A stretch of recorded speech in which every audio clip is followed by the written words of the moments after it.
Bonjour, je vous propose qu'on commence dès jeudi. Bonjour à toutes, bonjour à tous. On est... Merci.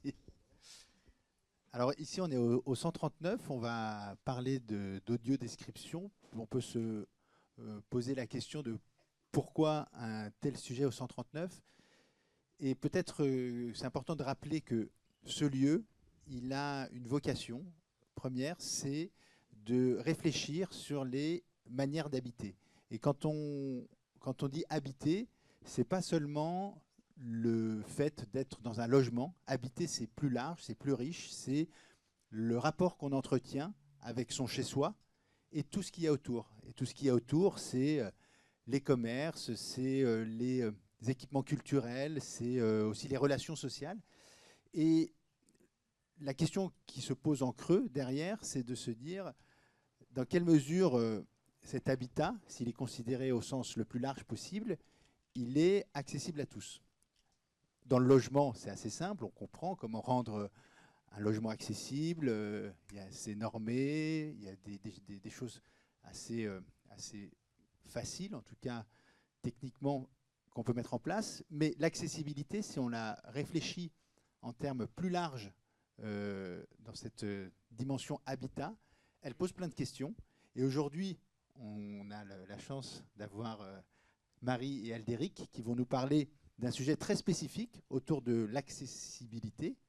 Et c'est la raison pour laquelle ce sujet est important, en tout cas fait sens pour nous ici au 139, d'autant plus que, mais je vais les laisser se présenter, Marie et Aldéric sont résidents du 139, puisque le 139 accueille chaque année des porteurs de projets en leur mettant à disposition des espaces, des équipements pour pouvoir porter leurs projets. Et ça fait maintenant presque 2 ans que vous êtes donc incubés au 139. Mais je vous laisse la parole peut-être pour commencer par vous présenter.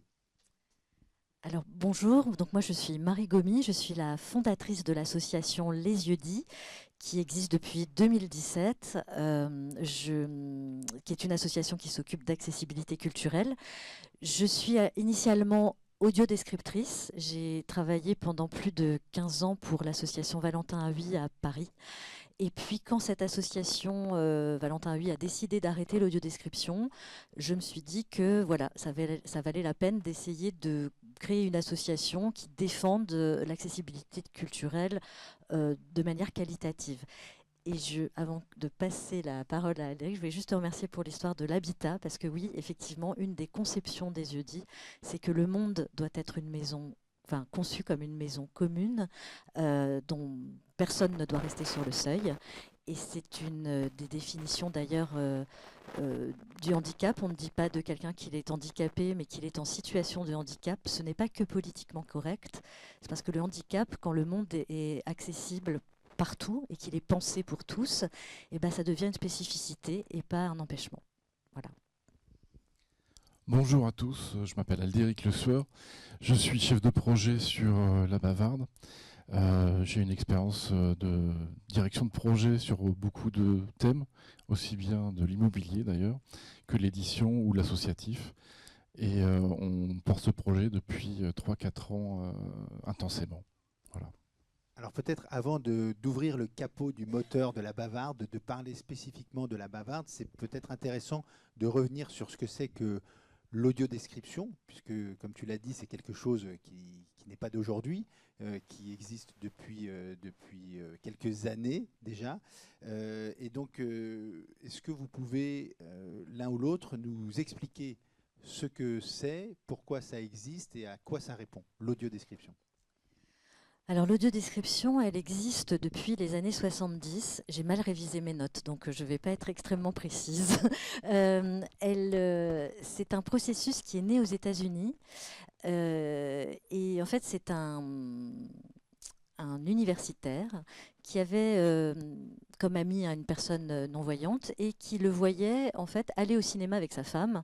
Et sa femme lui décrivait tout ce qu'on ne peut pas comprendre uniquement par l'oreille, quand on ne voit pas les images. Et cet universitaire s'est dit, je dis cet universitaire parce que j'ai oublié son nom, vous regarderez sur Wikipédia tout à l'heure, cet universitaire s'est dit, mais bon sang, mais c'est bien sûr, pourquoi est-ce qu'on ne crée pas un système industriel qui décrirait les films pour les personnes non-voyantes? Il a soumis le projet à différentes productions américaines qui, à l'époque, n'ont pas du tout réagi, n'ont pas trouvé ça très intéressant. Mais il a eu de la chance, il y a une sorte d'alignement de planètes, c'est que le directeur de l'université a changé et ce directeur n'était autre que le cousin, si je me souviens bien, de Francis Ford Coppola et le père de Nicolas Cage. Et du coup, il lui en a reparlé. Et là, lui, il a tout de suite tilté. Et effectivement, il en a parlé à Francis Ford Coppola. Et le premier film au monde qui a été décrit, c'est Tucker de Coppola. Et ça devait être, oui, fin 70, début 80. Et ensuite, les Américains se sont dit, ben, on va déployer ça partout dans le monde. Donc, on va demander à des gens de différents pays de venir se former à l'audiodescription chez nous. Et ce qui a été le cas pour la France avec justement des gens de l'association Valentin Huy, qui ont ensuite développé le processus qui s'est appelé à l'époque Audiovision. Et je crois qu'en France, le premier film décrit pour le Festival de Cannes, c'était Indiana Jones et l'Arche perdue. Donc voilà. Et en fait, au départ, c'était vraiment un truc hyper artisanal. C'est-à-dire que vraiment, l'association Valentin Huy avait un petit camion avec un haut-parleur, comme les camions de cirque, quoi. Et ils déambulaient dans les villages pour faire des projections dans les salles de fête en disant venez écouter un film audio décrit pour les personnes non-voyantes ou malvoyantes et voilà, et découvrez une autre façon d'appréhender un film. Et donc, si on doit résumer, l'audiodescription, c'est ni plus ni moins que quelqu'un ou quelque chose, mais qui chuchote à l'oreille de la personne qui regarde, ou en tout cas qui est face au film, et qui lui raconte les images qui n'ont pas de parole. Oui, alors, et même plus que ça, c'est-à-dire effectivement, cette voix va décrire les physionomies, les paysages, les actions, que sais-je, essentiellement ça, mais ce qui est important de comprendre, c'est que souvent, moi, quand on me dit, quand je dis que je suis audiodescriptrice et que les gens sont un petit peu initiés à la chose, de plus en plus quand même, souvent la perception qu'ils en ont, c'est que quand ils sont voyants, c'est que c'est le fameux bouton qu'ils ont déclenché sans faire gaffe, et ils se retrouvent avec une audiodescription à la télé, plus ou moins bonne d'ailleurs, et ils ne savent plus comment s'en dépêtrer, donc ils pestent en général contre l'audiodescription.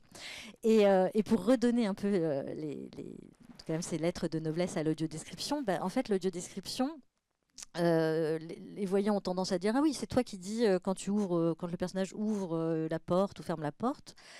Eh ben non. En fait, pas que. Si le cinéma, c'était que des ouvertures et des fermetures de portes, ça se saurait, ça coûterait pas très cher. Et ce serait vachement plus simple. Mais l'audiodescription, elle n'est pas là que pour dire ils font l'amour ou ils se battent. Ça n'a aucun intérêt en soi parce que dans les films, dans la plupart des films, les gens font l'amour et se battent. Donc en fait, si on ne disait que ça, ce serait toujours la même histoire. Donc l'important d'une audiodescription, c'est pas le quoi, c'est le comment. Comment ils se battent, comment ils font l'amour et comment on va faire la distinction entre Godard et Truffaut, par exemple, si on prend des grands du cinéma. Donc c'est le style qui fait la différence. C'est comment Godard va filmer un baiser, comment Truffaut va filmer un baiser. Et c'est d'arriver à faire passer ça dans l'écriture sans passer par des termes techniques. Jamais on va dire gros plan ou travelling ou plan large. Pourquoi? Parce que ça fait sortir de la narration. Et ce qui est important, c'est de quand même être dedans et de sentir les émotions en trouvant les mots qui vont faire comprendre que c'est un plan large ou un travelling et tout, mais de manière littéraire, comme on peut avoir en fait dans un roman.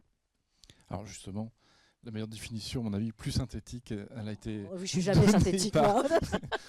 m'a été donnée par un de mes fils. Il m'a dit en fait, l'audiodescription, c'est faire d'un film un roman sonore. C'est une histoire dans l'histoire presque. En tout cas qui se rajoute ou qui se plug à l'histoire initiale. Alors, Oui et non, parce que l'audiodescription, c'est pas la star du film. En fait, l'audiodescripteur, ça doit être un caméléon. Il doit se fondre dans le film et s'adapter au style du film. On va pas décrire de la même manière les tontons flingueurs ou l'amant de Lady Chatterley. C'est pas du tout le même univers. Donc il faut trouver le registre, le type de vocabulaire qui va être propre à chaque type de film. Et comment les personnes non-voyantes ou malvoyantes s'approprient ou réagissent par rapport à l'audiodescription? Est-ce qu'il y a, justement, il y a différentes, tu l'as évoqué, qualités d'audiodescription? Quels sont les retours, vous, que vous avez d'expérience de personnes qui utilisent l'audiodescription? Ils sont très variés, puis je vois que dans la salle, il y a des gens qui sont concernés, donc ils pourront peut-être nous dire aussi, ce sera plus direct. Les qualités d'audiodescription sont ultra variables parce que les plumes sont variables, en fait. Et en fait, le problème de l'audiodescription, c'est qu'à la fois, on doit être fidèle à l'œuvre, et c'est extrêmement compliqué parce que on pourrait croire qu'on tend à l'objectivité, mais en vérité, un audiodescripteur qui décrit un film ne fera pas le même texte qu'un autre, parce qu'il n'a pas la même perception totale du film. Alors il doit être au plus juste de l'œuvre, mais lui-même a un ressenti dont il ne peut pas complètement se départir. Alors après, une bonne ou une mauvaise audiodescription, c'est quoi? C'est ce que je dis, c'est-à-dire c'est être au plus juste, être caméléon, tout en comprenant quand même l'essence du film. Donc c'est très important d'avoir les retours aussi des réalisateurs quand ils sont encore vivants, ou de leurs ayants droit, parce qu'on peut se planter vraiment, très, très clairement.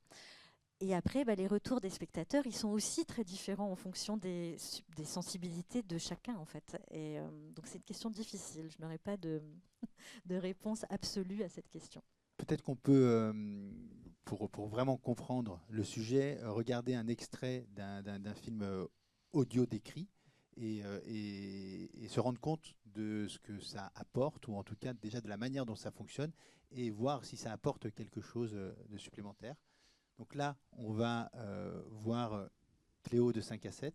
Tu veux en dire un mot? Oui, un tout petit mot. On va vous le montrer déjà sans audio-description. C'est très court, hein, vraiment très très court, vous allez voir. Et je pense que ceux qui ne voient pas pourront témoigner de ce qu'ils ont perçu de la scène. Ce serait intéressant. Je pense que ça va être vite fait. Et ensuite, on va l'entendre avec l'audio-description. Et ce que je voulais juste porter votre attention sur le fait que justement, dans ce tout petit extrait, il y a une particularité stylistique que les voyants vont voir tout de suite et qu'on a essayé de manière très simple de rendre ensuite. Peut-être qu'on a réussi, peut-être pas. Et chacun peut aussi essayer de faire sa propre audio-description en regardant le film pour se dire comment j'aurais décrit ça. Absolument. On lance le son. Est-ce qu'on est bon au niveau... Ce soit assez fort, ouais. Pour cet extrait.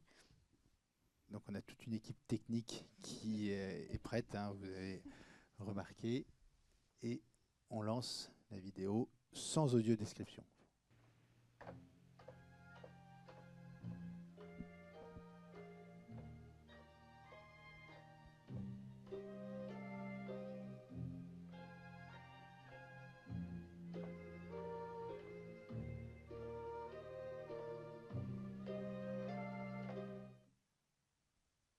Vous avez dit c'était court. Alors, ceux qui ne voient pas, qu'avez-vous perçu? Qu'est-ce que vous avez imaginé? Quelqu'un qui marche et j'ai eu l'impression qu'il descendait des marches. Okay. C'est tout. Ok. Je pense que c'est tout ce qui reste. Je ne dis rien. Vous verrez si c'est juste.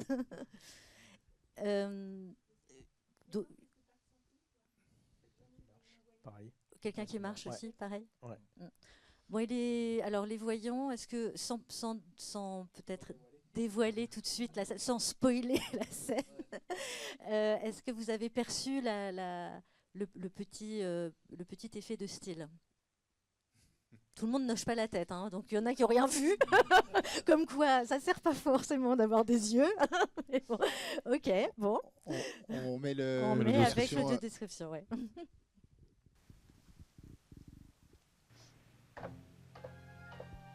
La jeune femme emprunte l'escalier de l'immeuble qui descend tout droit vers une fenêtre donnant sur une cour intérieure.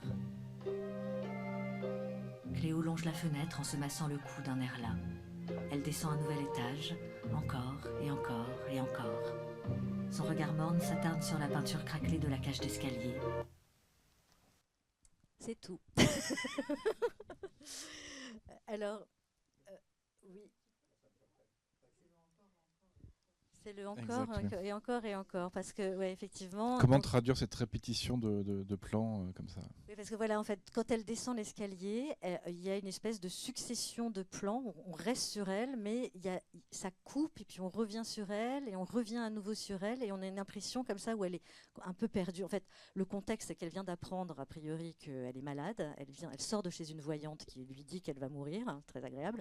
Et donc, elle n'est pas très en forme à ce moment-là. Et donc, elle est un peu perdue dans la réception de cette nouvelle. Et il y a cet effet de style comme ça, où cette descente d'escalier s'allonge comme ça, en fait, par cette répétition de thèmes. Alors, comment faire? Eh ben, effectivement, à l'écriture, on s'est dit, ça va vite quand même. Donc, on s'est dit, juste, on va créer une petite particularité sur ce encore et encore et encore. Et sans dire une succession de plans. Eh ben non. Ben non, parce que là, on serait plus dans l'histoire du tout. Alors, on va faire l'exercice inverse avec un autre extrait de film où là, on va commencer à voir le film à travers l'audio-description, c'est-à-dire à écouter Sans image. sans image. Donc, pour les personnes voyantes dans la salle, c'est se mettre dans la peau de quelqu'un de non-voyant qui entendrait le film, hein, c'est ça, et voir, donc, ça crée des images, et voir après si ces images correspondent aux images du réalisateur. Oui, après on vous repassera le même extrait, mais sans l'audio-description, mais avec l'image. Donc là, on est Van Gogh de Maurice Pialat. Faudrait presque pas le dire, mais bon, parce que ça donne des choses. Alors, on y va.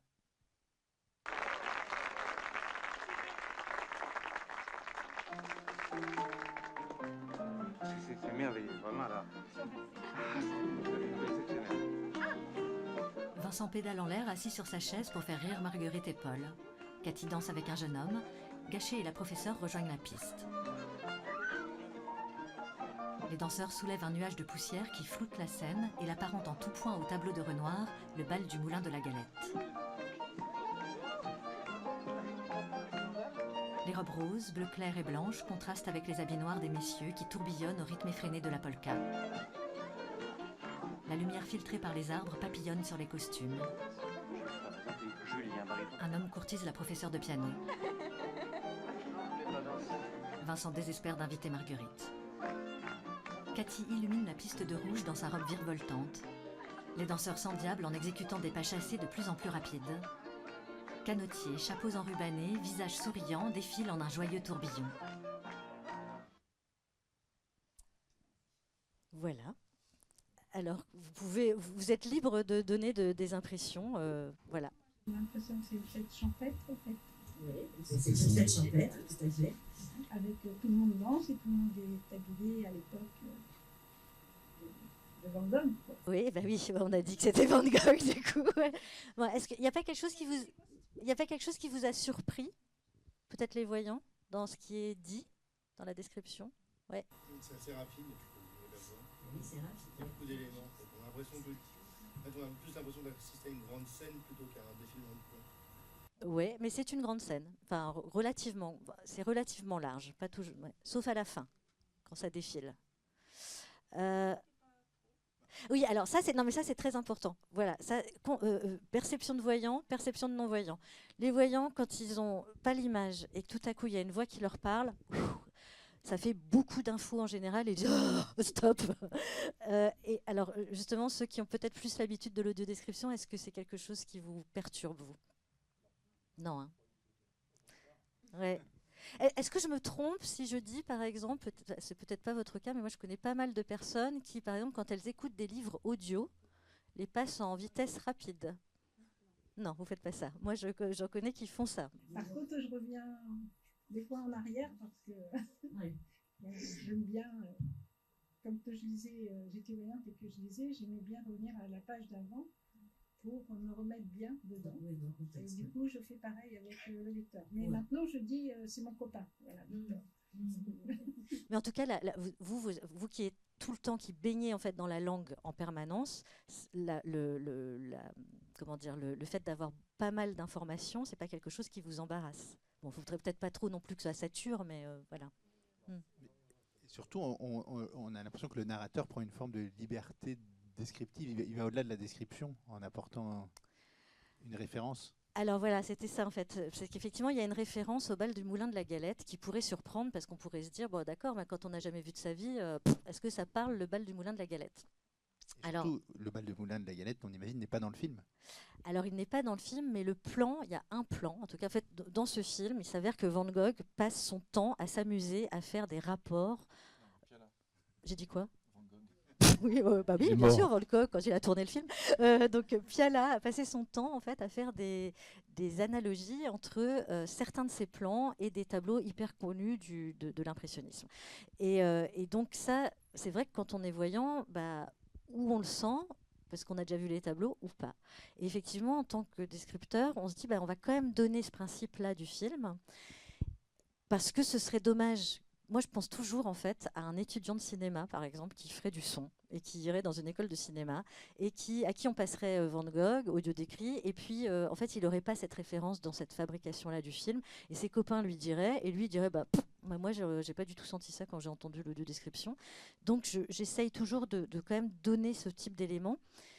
Et en fait, de dire non seulement qu'effectivement il y a une référence au Moulin de la Galette, mais de donner derrière en fait des éléments narratifs qui font un peu penser, c'est pas simple, au Moulin de la Galette, c'est-à-dire cette lumière comme ça, pommelée du soleil qui tape sur les gens, le côté un peu flouté, les couleurs en fait des costumes qui sont un peu similaires au tableau, pour qu'il y ait quand même des éléments, pour que quelqu'un qui a jamais vu le Moulin de la Galette ait quand même quelques références et se dise, ah tiens, ça ressemblerait bien à ça en fait.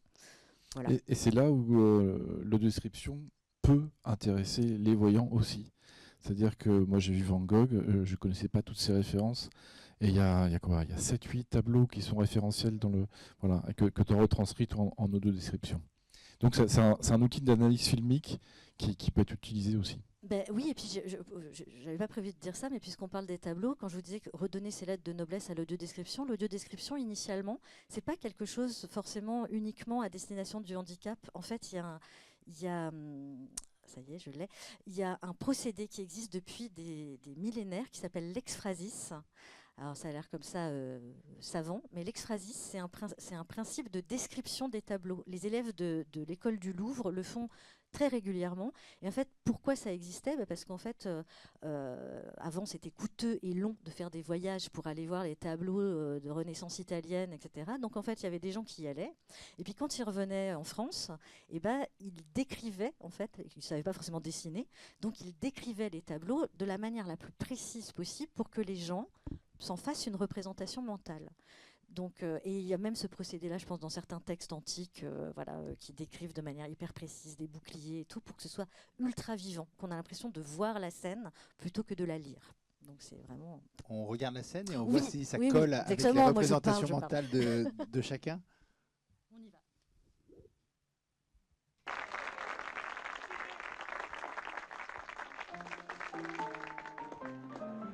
C'est merveilleux, vraiment là. C'est exceptionnel.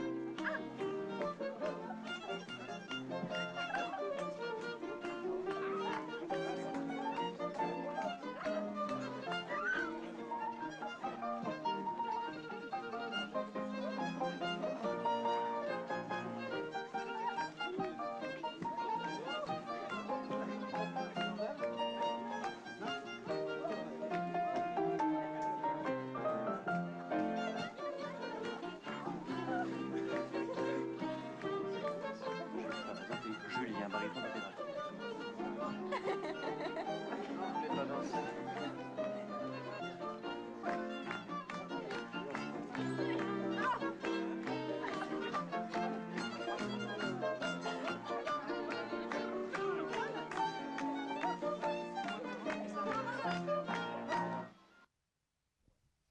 C'est pas très vrai, hein. En fait, c'est assez proche, sauf il y a quelques larges, mais il y a pas mal de proches. Donc vous avez vu, j'ai fait quand même une interprétation personnelle quand même de la scène. On comprend qu'il danse, je pense.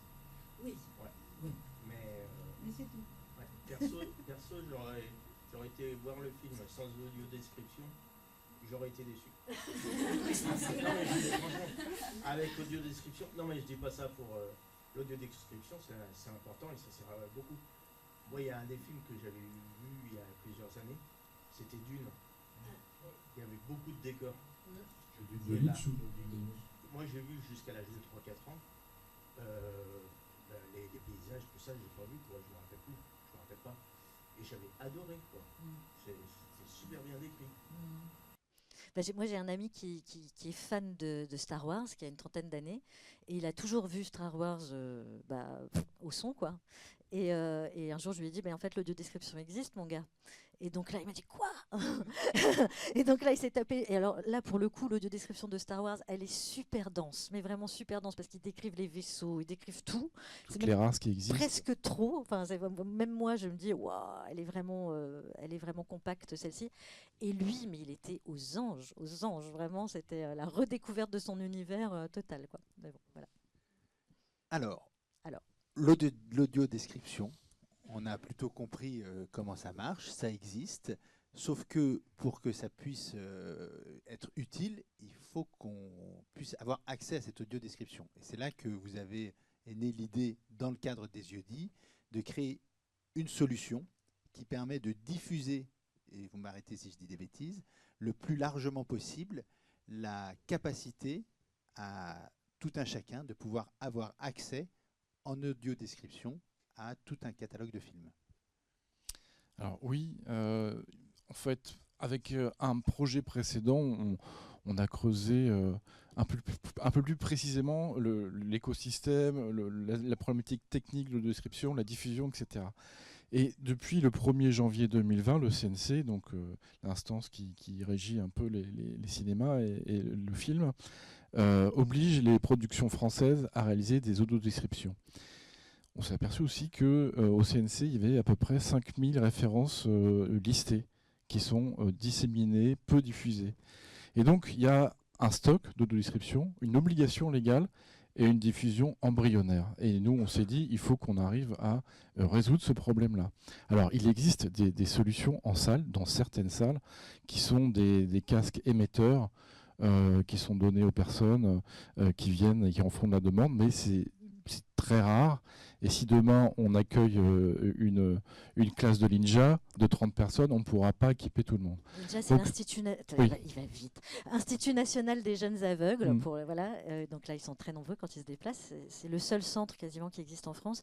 Et quand tu disais c'est très peu, les salles qui sont équipées, c'est moins de 30% en France. Voilà. 30%, et en général, c'est un écran dans un cinéma. Donc, nous, notre vision, c'est pas d'équiper les salles, de décharger les salles de ce problème-là, d'équiper les personnes. Et tout le monde, quasiment, a un iPhone ou un smartphone. Et donc, on pense que c'est le média le mieux pour pouvoir diffuser l'audio-description. Alors, comment ça marche ? On essaye d'avoir un maximum de fils chaque semaine. C'est Marie qui s'occupe du provisioning. On demande le film et l'audio-description. C'était un catalogue? Ouais, on demande chaque film, on développe un catalogue. C'est vous qui réalisez l'audio-description de chaque film, ou vous récupérez des fichiers d'audio-description que vous intégrez dans votre application? On récupère les fichiers, un maximum de fichiers. De toutes les audiodescriptions qui existent en France. Actuellement, il y a 300 films à peu près français qui sortent en salle chaque année. Et donc, depuis 2020, il y en a à peu près autant qui sont audio-décrits. Donc, évidemment, vous vous doutez bien que ce n'est pas nous qui faisons les 300 audiodescriptions, car juste pour info, en temps de travail, 1 minute de film audio-décrit, c'est 1 heure de travail. Donc, voilà. Et donc, on récupère au maximum... Et on porte un plaidoyer auprès du CNC et puis des ministères pour essayer d'industrialiser ça, parce qu'on voudrait que toutes les audiodescriptions soient déposées dès leur fabrication. Que nous, on n'ait plus à courir après les distributeurs, les ayants droit, les responsables techniques pour les obtenir. Techniquement, donc, on a un fichier film duquel on extrait les fréquences et la piste d'audiodescription voit seule. Et l'application écoute où elle est dans le film, dit OK, je suis à 1 minute 20 et diffuse par les oreillettes. La Bavarde, ouais. C'est une application qu'on a sur son téléphone et qui permet, quand on regarde un film au cinéma, de se connecter au film et de pouvoir synchroniser, parce que j'imagine que c'est ça le sujet, c'est que ça parle, enfin que l'histoire racontée soit exactement au bon moment, sinon ça marche plus. C'est ça. C'est en fait effectivement. Donc c'est vraiment ça fonctionne exactement pour ceux qui connaissent comme l'application Shazam. Vous savez quand vous voulez savoir c'est quoi le morceau qui passe à la radio. Et ben en fait c'est le micro du téléphone qui écoute le film. Donc qui le reconnaît et puis qui va ensuite synchroniser pile poil l'audio description au bon endroit. Donc c'est super simple en fait comme principe. On se dit mais pourquoi on n'y a pas pensé avant. Et voilà. Et donc on l'a fait il y a 1 an. On a développé depuis 2 ans grâce à Vincent Vito et Sarah Nguyen qui sont développeurs Chez Orcassis, ouais, IDView. chez Orcassis IDView. Ils ont donc développé cette appli sur iOS pour l'instant. Ça fait 1 an qu'elle est sortie. Et là, actuellement, ils sont en train de travailler d'arrache-pied pour pouvoir la sortir sur Android à la fin du mois ou le mois prochain. Mais bon, maintenant, on n'ose plus le dire parce qu'on a toujours des bugs à répétition. Donc, ça prend toujours du retard. Mais en tout cas, voilà, ça va sortir cette année pour couvrir tout le parc de téléphones. Donc il y a un enjeu très technique, c'est d'arriver à faire en sorte, si je comprends bien, que ce système fonctionne à la perfection, parce que s'il y a un petit décalage, ça ne marche plus, et que ça puisse être sur tous les supports, type de téléphone, pour tout le monde. C'est bien ça?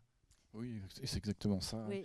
En fait, le projet, c'est un défi technologique qu'on arrive à résoudre, hein, mais c'est divisé en 3, c'est-à-dire il y a la problématique technique qu'on est en train de terminer, il y a la problématique du provisioning, de récupérer un maximum de descriptions, et là c'est un plaidoyer, un travail de fond auprès des institutions et de la profession, de faire connaître l'objet à la profession, et un travail de sensibilisation auprès des personnes aveugles pour qu'ils puissent revenir au cinéma. On a des témoignages incroyables là-dessus.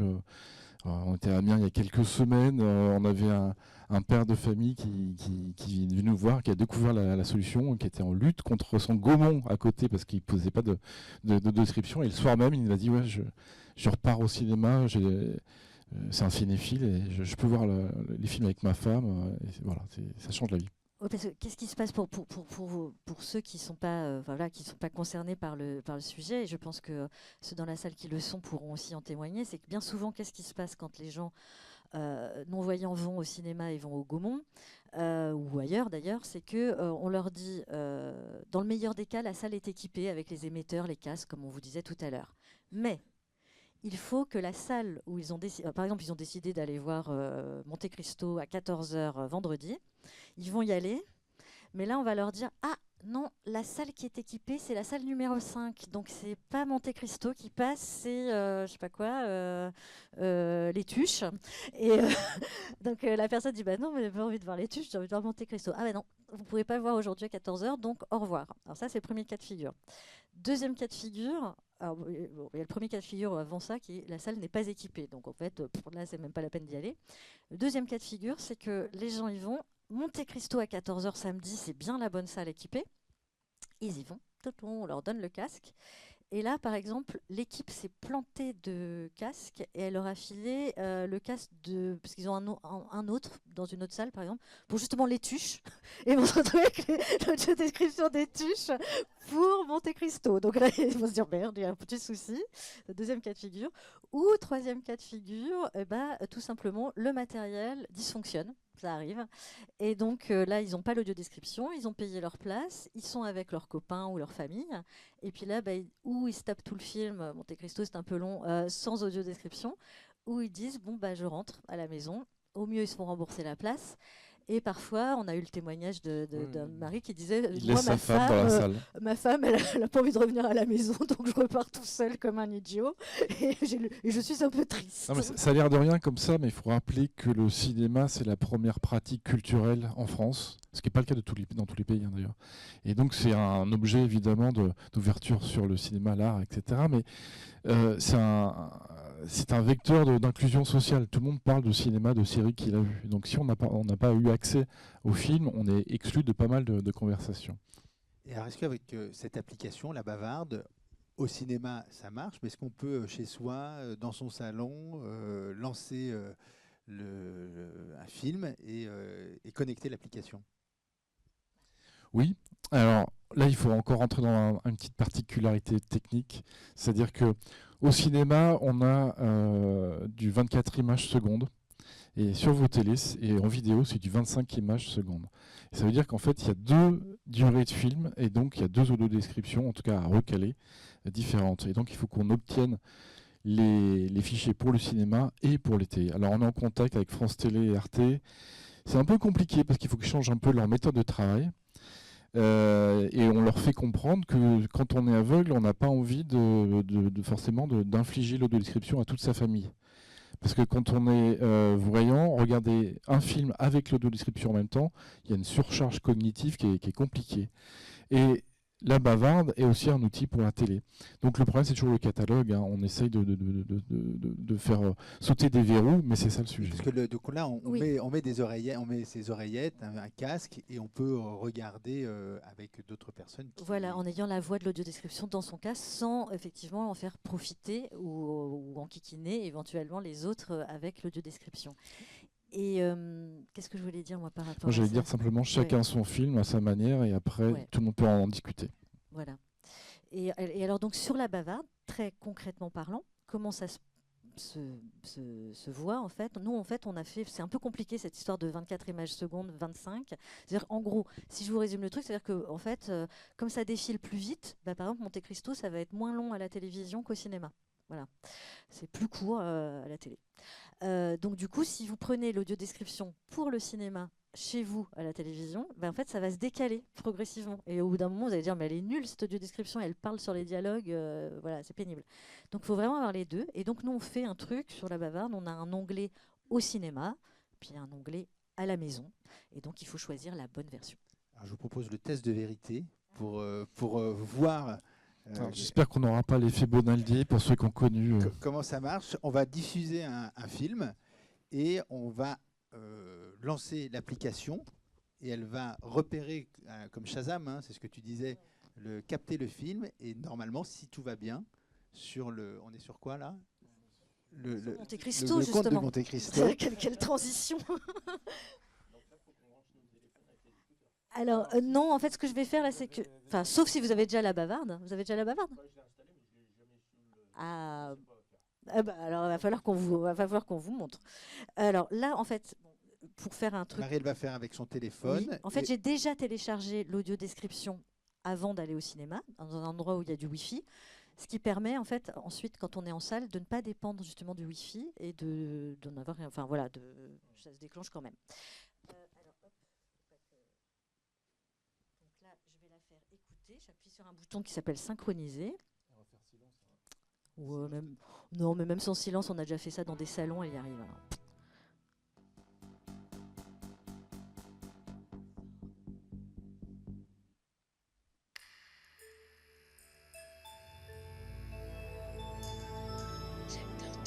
Media One Company. Dimitri Rassam et Jérôme Sédou présentent une coproduction Chapter 2, Pathé, M6 Film, Fargo Film, Logical Content Ventures. 1815.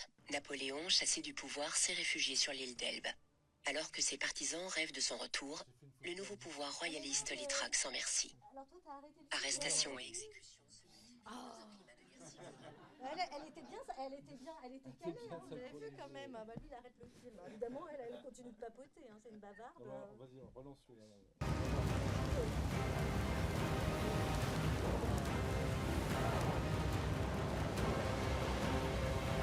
Là, ça repart d'un autre.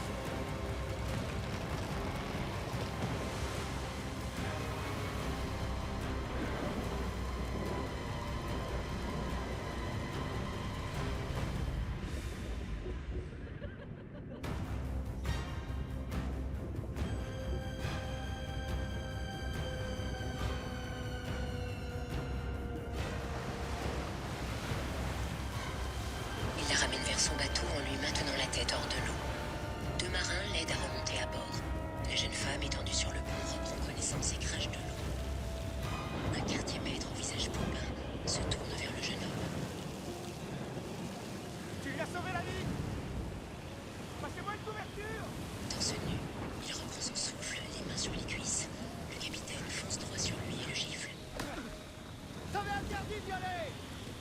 Alors, ce qui est bien, c'est que comme nous, on voit rien, il fait noir, c'est mieux avec le de description, effectivement. C'est QFD. Le test est réussi, Ouais. bravo. Alors, le temps file, malheureusement, il est 13h15. Peut-être avant de... Si, alors, quand même, est-ce qu'il y a des questions dans le public? Bah ouais. Oui, ici.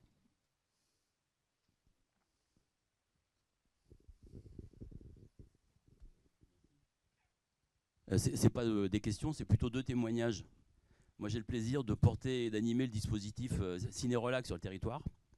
Donc, tous les films qu'on passe sont en audio-description, évidemment. On a eu avant le film, on passe un petit teaser qui explique le dispositif. Et il est aussi en audio-description. Ouais, c'est moi qui l'ai audio décrit. Sauf qu'on a eu un bug au mois de février. Et en fait, la version qu'on a passée, l'audio-description a été sonorisée. Ouais. Donc on a eu en même temps le son du teaser et le son de l'audio-description. Et on a une famille qui est partie.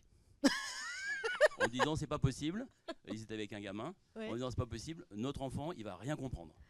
Si tout le film est comme ça, c'est pas possible, on s'en va. Et ils sont partis. Il y avait 350 spectateurs dans la salle, ils sont 3 à être sortis, c'est tout. Bon, ça va. Bah, c'est tout. Ça va. Donc on leur a offert 3 places gratuites sur une séance supplémentaire. Et la dernière séance qu'on a faite, on avait des malvoyants dans la salle, dont certains expérimentaient l'audio-description pour la première fois. Alors je ne sais pas si c'était avec votre dispositif, mais en tout cas, je pense que c'était avec votre dispositif, ou en tout cas, ils avaient des... C'est pas le cinéma qui a fourni le truc. Ouais. Et il y a une des personnes qui a dit, ça fait longtemps que je n'étais pas venu au cinéma, le film que vous avez passé, l'audio-description super, le film en lui-même, un navet, ne m'a pas intéressé. Normalement, il faudrait que l'audio-description le soit aussi. Par contre, il nous a dit, le prochain film, si c'est un film rigolo, je reviendrai le voir. Et moi, c'est ce qui m'a fait beaucoup plaisir. C'est je reviendrai le voir. Bah oui.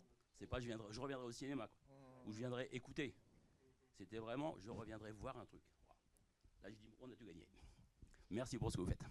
Merci. De toute façon, quand on est malvoyant ou non-voyant complet, on dit toujours qu'on regarde. Oui. On dit jamais qu'on écoute. Oui. On dit toujours, bah tiens, j'ai été voir ça, ou voilà, on dit toujours ça. Et il y a des fois, il y a des voyants qui s'excusent de nous dire, est-ce que tu as vu? Bah non, nous, entre nous, on le dit. Oui, oui, Donc, tout à fait. Ouais. Voilà. Mais par contre, moi, j'avais une question, c'était par rapport aux problèmes auditifs. Comment on fait si on a des problèmes auditifs en même temps? Alors, parce qu'une fois, moi, j'ai oublié mes appareils auditifs chez moi. Et avec le casque, c'était Pénélope. Et je n'ai pas bien compris l'audio-description, donc j'ai été frustrée pendant tout le spectacle. Alors c'est vrai que c'est des cas particuliers qu'on a en même temps, la surdité qui apparaît. Avec Android, on va faire des tests aussi, parce qu'on a eu le cas sur un salon de personnes qui étaient appareillées auditifs, là, je ne sais pas qu'on appelle ça d'ailleurs, pardon, d'appareils auditifs simplement, et qui sont reliés en USB. Et donc, on voudrait pouvoir faire des tests avec la sortie qui sont reliés en Bluetooth, je veux dire, avec la son USB. Après Van Gogh, qui a fait le film. Et donc, on devrait faire des expériences avec ça pour voir si la transmission est bien synchrone et passe par les appareils. Alors, je ne sais pas si les tiennes sont en Bluetooth ou pas.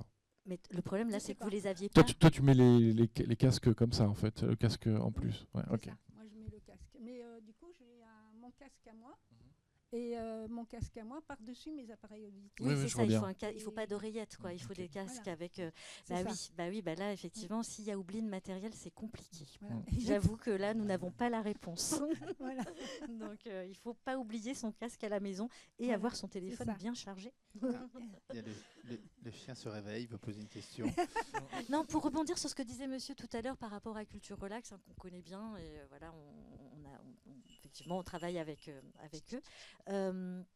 Ce qui est intéressant, nous on s'est rendu compte, c'est aussi que l'audio-description, alors effectivement, peut-être pour des enfants qui ont des troubles psychiques, c'est trop d'infos, et c'est peut-être pour ça que cette famille est sortie. Et dans ce cas, d'où l'intérêt effectivement d'avoir les choses non pas diffusées dans la salle, mais dans les casques. Mais nous, on s'est rendu compte que pour les enfants qui avaient des troubles autistiques, l'audiodescription, ça marchait bien aussi. Ça les canalise.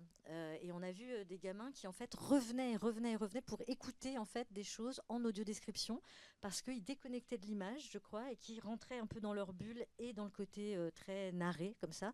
Et bon, alors après, il y a plein de spectres autistiques différents, mais en tout cas, pour certains, ça a l'air de bien fonctionner. Bon.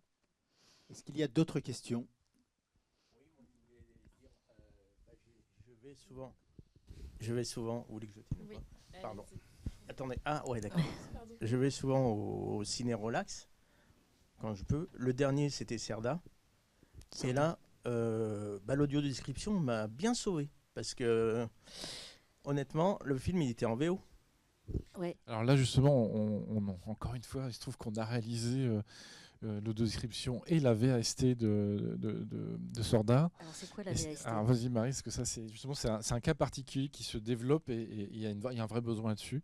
Oui, parce que ce qu'on vous a pas dit, c'est qu'effectivement, l'audiodescription, elle est française, donc en fait, elle s'adapte à un film français. C'est-à-dire que si vous êtes cinéphile et que vous aimez bien voir des VO, c'est compliqué, il va falloir y renoncer un peu, quoi. Mais depuis peu, il y a une association qui s'appelle Tout en parlant et qui développe ce qu'on appelle la VAST, la version audio sous-titrée. Et en fait, c'est un comédien qui lit les sous-titres de la VO. Alors moi, au début, j'étais hyper perplexe. Je me suis dit, oh purée, parce que c'est une seule voix qui lit les sous-titres de tous les personnages. Mais en fait, comme on entend la bande-son derrière, on entend les changements de voix, ça reste du coup assez neutre, c'est pas mal, ça permet de suivre. Et dans le cas de Sorda, dont vous parliez, monsieur, effectivement, ça passait en VO et vous aviez à la fois les lectures de sous-titres et l'audio-description. Ouais. Ce qui est très rare. Ce qui est très rare. Ouais. Ah oui, c'était super. Moi, franchement, attends, et ça n'a pas été trop. C'était pas l'audio-description que les ciné relax. Moi, j'aime bien. Je me sens bien comme ça. Ouais. Donc voilà. Par contre, je voulais savoir quand on va, comment ça s'appelle, la bavarde. Oui.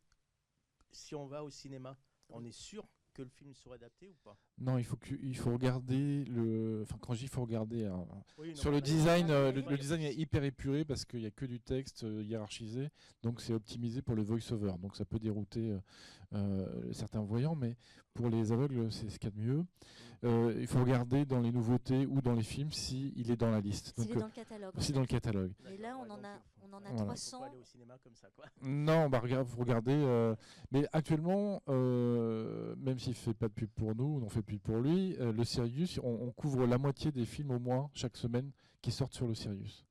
Donc aujourd'hui, vous pouvez trouver des films à aller voir au cinéma dès cet après-midi. Par exemple, là, sur les nouvelles sorties, pour vous dire vraiment les choses, donc là actuellement, donc en un an, nous, on a récupéré 300 films. Voilà.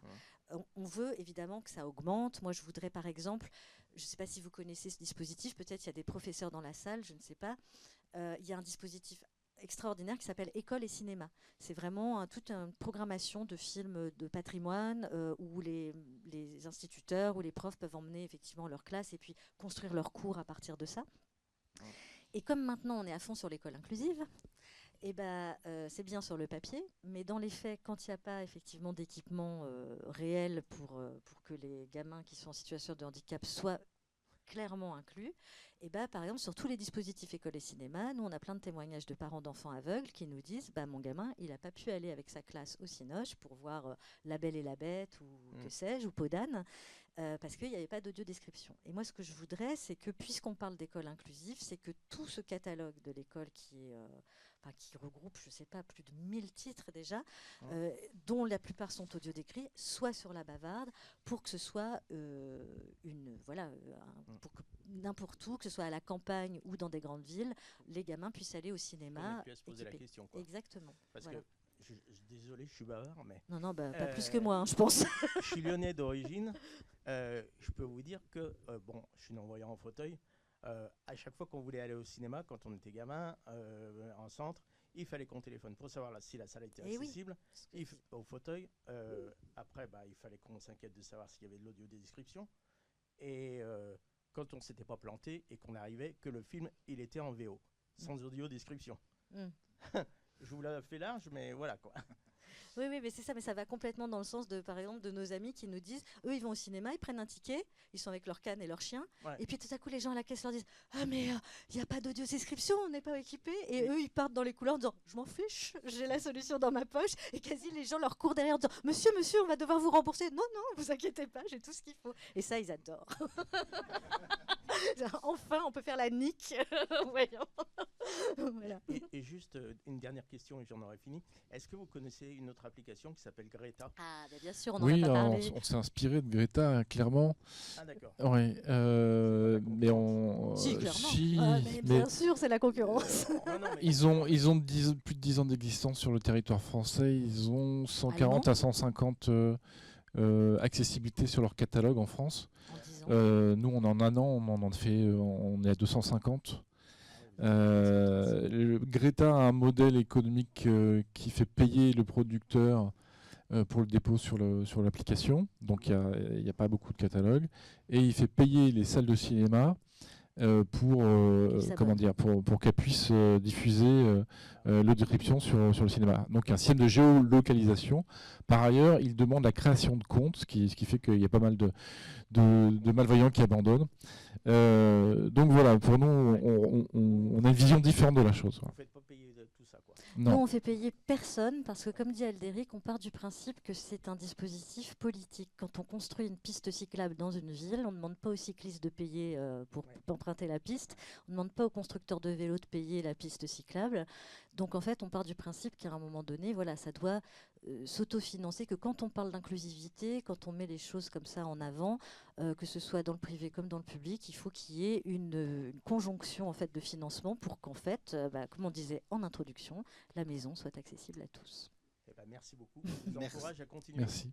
Merci, on a été effectivement très très bavard, puisqu'on a largement dépassé le temps du déjeudi, mais c'est pas grave. Pour la suite, si vous voulez savoir ce qui se passe, quels sont les prochains rendez-vous des jeudis, n'hésitez pas à flasher ce code, vous aurez toutes les informations, en tout cas vous pouvez vous inscrire pour les recevoir. Et avant de passer au déjeuner juste à côté, je fais de la pub pour le jeudi 29 mars, un dîner dans le 26 mars, pardon. Ça commence bien. Un dîner dans le noir au Belvédère. Et je vous laisse peut-être dire un petit mot là-dessus, parce que c'est vous qui l'avez proposé. Oui, alors c'est un dîner dans le noir pour les voyants, forcément.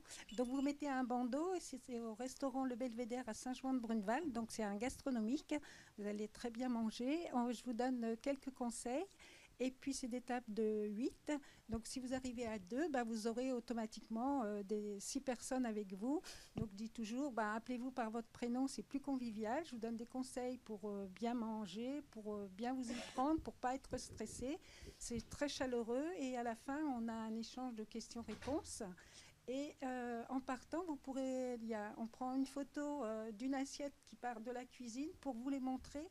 Quand vous partirez comme ça, vous aurez le visuel photographique du repas qui vous a été servi. C'est une expérience très intéressante. Moi, j'en ai déjà fait. Un journaliste qui sera parmi nous de Paris-Normandie qui veut justement tester et faire un article sur cette expérience. Voilà, je trouve que je fais ça de temps en temps et je trouve que le restaurant est demandeur. Et après, on reverse de l'argent, surtout le restaurant, reverse de l'argent pour la recherche, pour les maladies génétiques rares de la vue au laboratoire d'Angers. Voilà. Donc, vous pouvez vous inscrire auprès du restaurant uniquement. Donc, c'est 02 35 20 13 76, si je me souviens bien. Mais eux, ils s'en souviennent pas parce Et que. il y a une affiche.